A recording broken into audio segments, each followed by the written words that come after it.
শিলচর লোকসভা আসনে বিজেপি প্রার্থী পরিমল শুক্লবৈদ্য জয়ী হবেন বলে আশাবাদী বিজেপি কর্মকর্তারা। যদি পরিমল শুক্লবৈদ্য জয়ী হন তাহলে ধলাই বিধানসভা কেন্দ্রে উপনির্বাচন অনুষ্ঠিত হবে। তাই ধলাইয়ের বিজেপির টিকিট প্রত্যাশীরা দৌড়ঝাঁপ শুরু করে দিয়েছেন। ধলাইয়ে উপনির্বাচন হলে পাটনি সম্প্রদায় থেকে বিজেপি দলের টিকিট দেওয়ার দাবি উঠল। শনিবার মধ্য ধলাইয়ের মহাদেবপুর শিববাড়িতে আয়োজিত নাগরিক সভায় এই দাবি উঠে।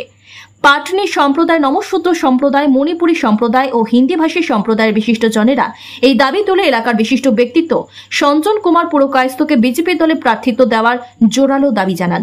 সবার শুরুতে বক্তব্য রাখেন নাগরিক সভার আহ্বায়ক নিহার রঞ্জন দাস। সভায় 4টি সম্প্রদায়ের তরফে বক্তব্য উপস্থাপন করেন সত্যরঞ্জন রায়, সুধীর রঞ্জন রায়, প্রণয় কুমার দাস, সুকান্ত দাস, বিপুল নাথ, প্রবীণ নাথ, লাল বিহারী কৈরি, লক্ষ্মীকান্ত সিংহ। এদিকে সঞ্জন কুমার পুরকায়স্থ তার বক্তব্যে ব্যক্তিগত জীবনের সব তথ্য তুলে ধরে জনসাধারণের আশীর্বাদ কামনা করেন। Bureau report, daily Barak. অনেক সময় লোক জোগাড় মঞ্চে কাজ করি, তো আমরা এটাই বলি যে যারা হিন্দুত্বের খাতিরে, হিন্দুত্বের পক্ষে, হিন্দুত্বের হয়ে কাজ করে, আমরা তাদেরকে সাপোর্ট করি বা তাদেরকে রাজনৈতিক সাপোর্ট দেই। তো এটা বহুত আনন্দের বিষয় যে আমাদের ছেলে রাজনীতিতে নেমেছে, তাকে আমরা আগে একটু পুশ আপ করবো। আর সেই জন্য একটাই কথা বলছি যে তাকে যেন টিকিট পাওয়ার জন্য আমরা সব কমিউনিটির তরফ থেকে বিশদভাবে অনুরোধ পাঠাই। কারণ সেখানে পার্টি অফিসে যে অবস্থাটা হয় সেটা বড় ভয়ানক অবস্থা। বিভিন্ন ক্যান্ডিডেটরা এসে এমনভাবে প্রেশার ক্রিয়েট করে। সুতরাং আমরাও সেইভাবেই তদন্ত করে আমাদের সমাজের যারা বয়োজ্যেষ্ঠ আছে, আমরা যাতে বা যারা গণ্যমান্য ব্যক্তি আছেন বা রাজনীতির ক্ষেত্রে যারা অ্যাডভান্স আছেন, তারা যেন উপর মহলে একটা প্রেশার ক্রিয়েট করতে পারেন যে না, আমাদের এই ক্যান্ডিডেটকে দিতে হবে, এই ক্যান্ডিডেটই আমরা চাই। সুতরাং এই ধলাই অঞ্চলে থেকে মানে ফুল ফুটিয়ে গেছেন, কিন্তু আজকে আমরা কোনোদিন কোনো পরিমল শুক্লবৈদ্য থাকার সময় আমরা কোনো প্রতিবাদ করিনি বা আমরা করার কোনো সুযোগ নেইনি। কিন্তু উনি যখন শিলচরে বা দিল্লিতে চলে গেছেন আর চলে যাবেনও উনি, কারণ ওনার ভোট প্রচুর হয়ে পড়েছে, উনি চলে যাবেন। তাই আমাদের ধলাই পথে শূন্য হয়ে যাচ্ছে।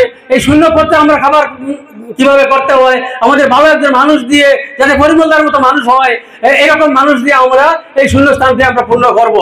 আর আমি আপনাদের কাছে বিনম্র আবেদন রাখছি, প্রত্যেকের মা বোন এবং ভাই, আমরা দূরদূরান্ত যারা এসেছেন প্রত্যেকের কাছে আমার অনুরোধ, আপনারা সবাই মিলিয়ে একা কিছু করার মতো সম্ভব নয়। প্রত্যেকে আমরা সহযোগিতা করে তাকে কিভাবে এগিয়ে নেওয়া যায় সেই সংকল্প আমরা রাখতে হবে। 7টা কনস্টিটিউয়েন্সির মধ্যে আমি দেখতে চাই ধলাই কনস্টিটিউয়েন্সি একটা নতুন অধ্যায়ের সূচনা হয়েছে। আপনারা বিভিন্ন প্রান্ত থেকে আপনাদের কর্মজীবনের এই যে সময়টুকু দিয়ে আপনারা এসেছেন, সেটা আপনাদের কাছে আমি ঋণী হয়ে থাকলাম। আমি কবে আপনাদের এই ঋণ পরিশোধ করব? আপনাদের এই আশাটা বিফল হবে না। আমি বলছি, আমি একজন সমাজসেবী হিসাবে আমি কাজ করতে চাই, আপনাদের সেবা করতে চাই। আপনারা পাশে থাকেন। যতই ঝড় বিপদ আপদ আসুক না কেন, সবকিছু উড়ে চলে যাবে। অনেক ঝড় ঝাপটার ভিতর দিয়ে আজকে এই যে কাজটা করেছি, আপনারা নিশ্চয়ই অনুধাবন করতে পারছেন আজকে কত বাধার সৃষ্টি হচ্ছে। তথাপি আমি লাস্ট লিমিট পর্যন্ত আমি যুদ্ধ করে যাব। আমি আশাবাদী যে আমি এই যুদ্ধে বিজয়ী হব। আপনারা আমার পাশে থাকবেন। আপনারা যেরকম বলবেন আগামী দিনে আমি সেই রকম চলব। আপনাদের ভালোবাসা, আশীর্বাদ নিয়ে আমি কাজ করব।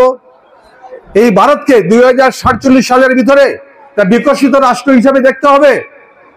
প্রত্যেকটি সমাজকে, নিপীড়িত সমাজকে, যারা পড়ে আছে, যারা অনেক আজকে জায়গায় জায়গায় ঘুরেছি, আমিও দেখেছি অনেক সুযোগ সুবিধা থেকে বঞ্চিত আছেন। আমি চাই প্রত্যেকটি ঘরে সরকারি যোজনা পৌঁছে দিতে চাই। আমি আর বিশেষ কিছু বলবো না। আপনাদের আশা ভালোবাসা আমি যেন পূরণ করতে পারি। আর আপনারা যখন সঙ্গে আছেন, জনতাই জনার্দন।